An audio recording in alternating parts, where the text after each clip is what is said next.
Jalen Jacoby, what is it that we do, sir? We give the people what they want. We have an NBA star that may be on the move. We have Antonio Brown officially with the Bucks, but we start with tonight's NFL game kicking off Week 9 between the Packers and what is left of the 49ers due to injury and COVID test and close contact. Look at all of the 49ers that will not be playing this evening. It is not just a long list. It's a long list of impactful players. Jalen, do you think they should go ahead and play this game this evening? We need to cue the large professor. I'm looking at the front door. All of those players that are so very notable, not available to perform for the 49ers. But Jacoby, the game must go on. You don't want to interrupt the schedule if you don't have to, and you definitely don't want to interrupt the paychecks if you don't have to. In particular, canceling a Thursday night paycheck for the league. So if you can put 53 people in uniform and you're the 49ers, you're going to do it. However, if you're the Green Bay Packers, you got to beat the brakes off of them tonight. That's the trade-off. If you're the Green Bay Packers, you got to take care of business. Yeah, I mean, this could be a revenge games for the Packers, talking about, of course, the NFC Championship game last year. But however, the Packers have some COVID problems of their own. They'll be maybe without Aaron Jones in the running back position, but also Jamal Williams and A.J. Dillon because of some positive testing. They are going to start at the running back position with Tyler Irving and Dexter Williams. Jalen, even with all of these running backs potentially not available for the Packers, does Aaron Rodgers still get it done? I know that Aaron Jones is questionable, but you're hurting my heart talking about him like he's not going to play. And for the Green Bay Packers, so many times people try to talk about their issues and assume that they're mostly on the offensive side of the football. When you start talking about the top quarterbacks in the NFL, you're not going to count too many people before you get to Aaron Rodgers.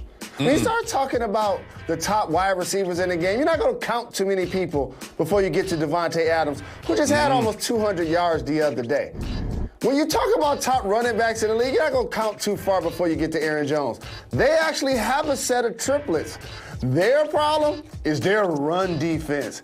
Did you say that they played against the 49ers last year in the NFC Championship? Yes. They got steamrolled. They did. By the run game. And they just got steamrolled for 3 touchdowns by Dalvin Cook on the ground and 1 in the air. That's the issue for the Green Bay Packers. If they can shore up their defense, they now have a chance to catapult themselves like the teams that we talked about yesterday that you see, like the Seattle Seahawks and the Bucks that have basically separated themselves for the rest of the pack. Well, we look forward to watching this one. Maybe Nick Mullins has some tricks up his sleeve, but we just talked about all the weapons that the Green Bay Packers have. However, nobody has offensive weapons like the Tampa Bay Buccaneers, and they've added to that long list of offensive weapons with Antonio Brown, who officially practiced with them. He's living with Tom Brady, and he will play Sunday against the Saints. Where are your expectations for Brown and how they will use him? Nobody has more offensive weapons. The mobility of Patrick Mahomes is on line 1, the defending Super Bowl champions. I know you probably mean in the NFC. And the rich just get richer because for Antonio Brown, you go from being out of the game and being ostracized in a lot of ways to almost being like J.R. Smith and Deion Waiters for the Lakers with a chance to get a ring. That's how things can change in sports. He's not going to be called upon to be their number 1 guy. That's Evans. They're still going to throw it to Gronk in the red zone. But when Godwin is in and out of the lineup dealing with injuries, Antonio Brown has the talent to step up. But they shouldn't, to me, be so always, in particular during the regular season, so focused on like always airing it out with a 40-plus-year-old quarterback. I'll be content every now and then with my defense to play some ball control and turn around and hand it off to Leonard Fournette.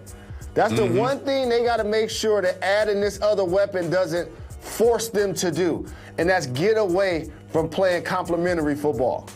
Yes, I mean, they have so many weapons. They've got Fournette, as you mentioned, and Jones, and they've got Godwin, who's coming back, and Evans, and Brait, and Howard, and Gronk, who's starting. He's got 3 straight games with a touchdown. They are really set up to succeed, and I predict that they will win against the Saints in that big game, because we all remember what happened in week 1. But Tom Brady feels just much more comfortable now under center for the Bucs than he was in week 1. Now, we're talking about some of the top teams, but let's talk about some struggling teams. The Houston Texans. Seems like just last season, they were winning playoff games against the Bills and going up against the Chiefs and leading. And now they only have 1 win. And J.J. Watt, their vocal leader, said he's not looking to rebuild. He's looking to go after a championship. Jalen, what do you think about J.J.'s sentiments about his season? It was all good just a week ago. And this is one of those things about being the player. You can say now that I'm looking for championships, but as an organization, when we look at your productivity the first few years and then the latter few years, based on the amount of money that we pay you, in comparison to other great defensive linemen like Bosa in San Francisco, whose defense helped lead them to the Super Bowl basically last year, or Aaron Donald, who gets double-teamed virtually on every play. J.J. Watt productivity earlier in his career versus what he's getting now is just tailed off. And he's supposed to be the version of Deshaun Watson for the defense. But that productivity has not been what it was to start his career. If you take a look at the numbers, Jalen, J.J. Watt just isn't the same productive player that he used to be. When you look at these numbers, what does that tell you? It tells me that a guy that's dealt with injury and is not elite at the position currently. And that's what that squad was going to need. And by the way, Bill O'Brien, man, he messed this roster up. Shouldn't they have Clowney on the team to go with him? Like, they had young players. They had the Honey Badger, Tyrann Mathieu on the team. Let him go. He went to KC and won the Super Bowl and became one of the leaders of their defense. So the decision-making, along with Watt's productivity not being what it used to be, is one of the reasons why the Houston Texans will be giving up their high picks this year to another squad like the Miami Dolphins. Well, there is some good news for the Texans. If you take a look at their next 4 games, they go up against the Jags, who they've already beat, the Browns, the Patriots, and the always terrible Detroit Lions. So of those 4 games, they'll probably get 3 wins, I want to say, because the Lions, that's a guaranteed win, obviously. And then you've got the Jags, the Browns, and the Pats, who are all trending in the wrong direction. So things might turn around for the Texans, but not to the point where they'll be competing for a championship as J.J. Watt wants to do. Now, Jalen, you and I both watch football all Sunday, Monday night, Thursday night, and there's something that really jumped out to me. Every single Sunday, I see rookie receivers making an impact. Take a look at this list of productive rookie receivers, especially at the top. Look at these numbers. Jefferson, Lamb, Higgins, Claypool. Look at that. Over 500 yards, 3 TDs, 2 TDs, 3 TDs. Claypool's got 5 TDs. Jalen, what do you think about this particular receiving draft class that's been so impactful? Deep class, and Jalen Reagor of Philadelphia wasn't even on there because he's dealt with a lot of injuries. It has been a deep class, Jacoby, but the wide receiver position doesn't always have that productivity translate into wins. It's great to see Claypool be productive the way he's been for the Steelers, even had a multiple touchdown game and whatnot. But a lot of times for those young receivers, they were coming to bad teams. So Kirk Cousins and Jefferson, yeah, he's getting the productivity that Diggs used to have, but they're not necessarily achieving their goals. It's great to see Burrow and T. Higgins both link up, letting us know that they're going to be a duo to be reckoned with for a long time. And CeeDee Lamb of the Cowboys, after you pay Amari Cooper and you pay Zeke, while he's a terrific young talent, that might not have been the player that the Dallas Cowboys necessarily needed to make their defense better, because it's historically one of the worst in the game. But I agree with you. This young wide receiver core have been fantastic so far to start the season. You do make a good point that Claypool is obviously on an undefeated team, but the rest of these high-profile, high-performing receivers are all on teams with less than a 500 record. Jalen, sometimes there's video that needs to be broken down in detail, so you and I need to go to the table.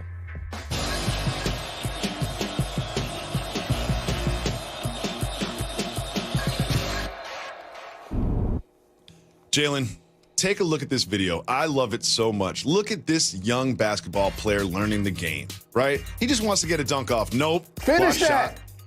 Oh, you got to reject it. Block shot. So he changed his strategy. He went at one strong. point. Those some nice cars he got at the crib. Oh. He and then he dunked it after that. You know, a mind is a terrible thing to waste. And sometimes they say youth is wasted on the young. Not in that case. Oh, you want a gold 10? You want to block everything I try to dunk and think that's making me tough? I'm going to hit you in a place to show you that you ain't so tough. That's one of my favorite videos of all time. We got to get that young fella a J&J hoodie. I love this kid. I love this kid so much. Oh, you're going to block my shot for third time? He got a fat crib. I know he got two cars. He got a car and a motorcycle. Young fella look at that TV. Look at that TV on the wall. He's living. Young fella eating good during the pandemic. He's got a Jordan sweater on, too. Yeah, he's living a better life than me. Shout out to that little man. And also, shout out to that father or uncle or mentor or whoever that was, because that's the way you do it. That is the way you do it. Jalen, there are trade rumors about one of the unappreciated but extreme Seaport and brought to you by Chase. Welcome back to Jalen and Jacoby. Jalen, Jrue Holiday is an underappreciated NBA basketball player. He gets you buckets. He's a great defender. He is a dog on defense, and he is now with the New Orleans Pelicans. However, there is a report from The Athletic that the Pelicans are openly discussing trades that would move Jrue Holiday. Couple teams that people are discussing that he could potentially end up at are the Nuggets and the Heat, two contenders. Do you think they should move him? Do you think they will move him? And where do you think he would end up? I think he will get moved. There's only one basketball. And with the Pelicans, it's going to either be in Zion or Brandon Ingram's hands. And rightfully so. Both of those two terrific young stars deserve the opportunity to initiate the offense. And you still want to see what you have in Lonzo Ball. And you want to give him a chance to potentially be your lead guard along with Hart to give them more opportunities. And so for Holiday, that's the best thing for him to get moved to a team that's a contending team that has multiple guards but doesn't necessarily have that one. And another team that came to mind when you just said that was the Milwaukee Bucks. Like for the Denver Nuggets, Gary Harris didn't have a really good year, and Monte Morris had a really good year, but maybe you could parlay both of those guys into Jrue Holiday. For the Miami Heat, you're going to lose Goran Dragic because he's a free agent. Tyler Hero played really good minutes this year, but do they have their point guard of the future over the next couple of seasons? And so if you're them, you are in the business of trying to add defense and toughness. Jrue Holiday will give you that going with Bam Adebayo and Jimmy Butler. I mean, we'll first discuss the Nuggets. I think you hit the nail on the head there. We thought that Gary Harris and Jamal Murray would be their backcourt of the future. However, Gary Harris, he struggled last year. He really did. He plays good defense, but he had struggled shooting the ball, especially in the bubble. I think if you have Holiday and Murray in the backcourt, that's a really nice complementary pair for each other, and that puts them sort of up at the upper echelon of the Western Conference teams. But the Heat, Eastern Conference is stacked at the top. Like, there's 4 or 5 teams that I can see coming out of the East, and I think if you add Jrue Holiday to the Heat, you replace Goran Dragic with Jrue Holiday, that really puts them, again, in the conversation to win the East. But we talk about them adding Jrue Holiday, but you have to, give up something to get Jrue Holiday. So it'll be interesting to see what kind of deals they're putting on the table in these discussions. I want you to take us behind the curtain for a second, though. When these reports come out, how does it happen? And does it come from the team side? Does it come from the player side? Maybe an agent? Does the team want it out there so maybe they'll get some new deals? Is this a strategic leak, Jalen? It's a strategic report for a few different sides. First off, from a team aspect, Jrue Holiday's been a model citizen and played great basketball for them and being an all-star. And so if you're going to move him, you don't want to shock your fan base by just them waking up tomorrow and it happened. So now you're getting them used to it. You change the coach. You start talking about what you want to do with the roster. And then you let them start to believe that it may be in the team's best interest that he's not a part of the situation going forward.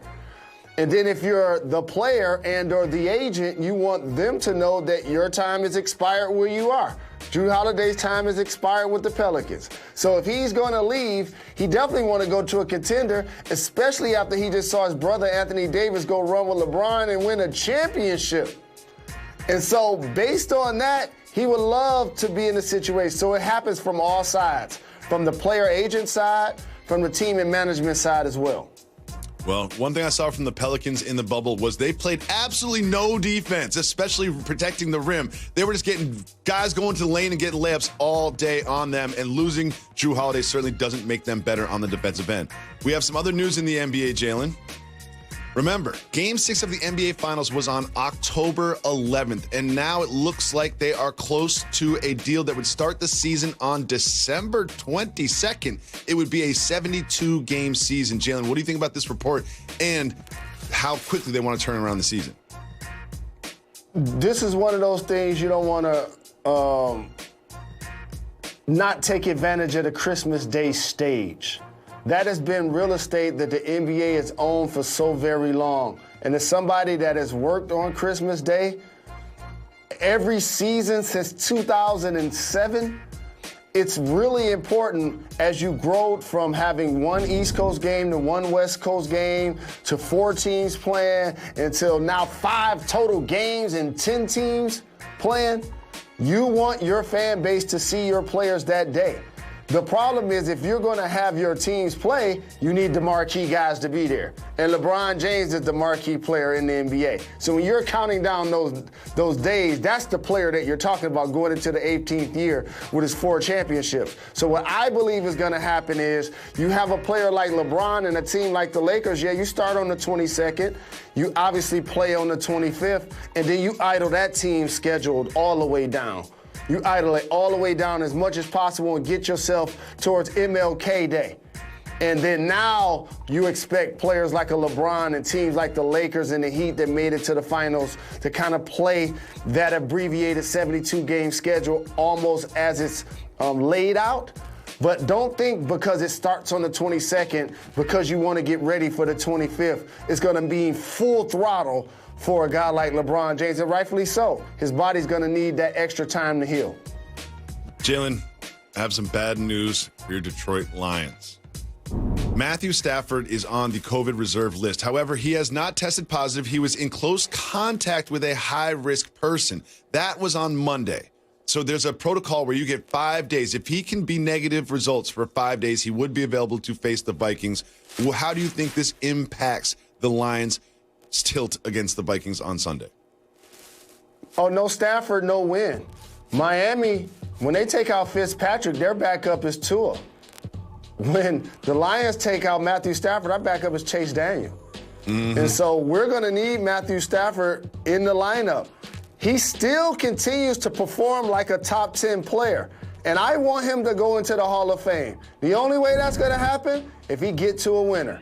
I'm glad that he threw a game winner to Hawkinson a couple of games ago, who's on my fantasy team. So that's another reason, Jacoby. Not only will my squad be without its quarterback, my fantasy tight end may be without him. And oh no, I need this weekend so bad because I've been struggling a little bit. Yes, you have. I hear about it all the time off Wax. Jalen, we have some news about Baker Mayfield. The Browns executive VP and general manager Andrew Berry said that Baker's done everything that we've asked of him during the first 8 weeks. And it's worth mentioning that they would have the opportunity by May to pick up his 5th-year option, which would be for about $26 million. Jalen, based on what you've seen in a salary cap sport, would you pay Baker Mayfield $26 million to be your quarterback? I'm not playing Baker Mayfield $26 million next season, not after what I've seen early in his career. So they're going to have to figure a way if they... A big game at 7:30 Saturday on ABC, Stanford against Oregon. Welcome back to Jalen and Jacoby. You see those shorts on Ryan Fitzpatrick? Those are a tribute to his teammate Isaiah Ford that was traded away. Jalen, would you pay tribute to someone in this manner? Well, asking me that, a member of the Fab Five, shout to my brothers, that'll go against everything that we helped start. So not gonna be able to do it. Like, those weren't just short shorts. Those are really short shorts. And then, I mean, see why they gotta do that to us. But look at my arms, though. Look at my arms. I like that. I don't like the shorts, but I do like my arms. I've been in the gym. I've been in the gym. We will be back tomorrow, ESPN at 2 p.m. Dan Le Batard is next.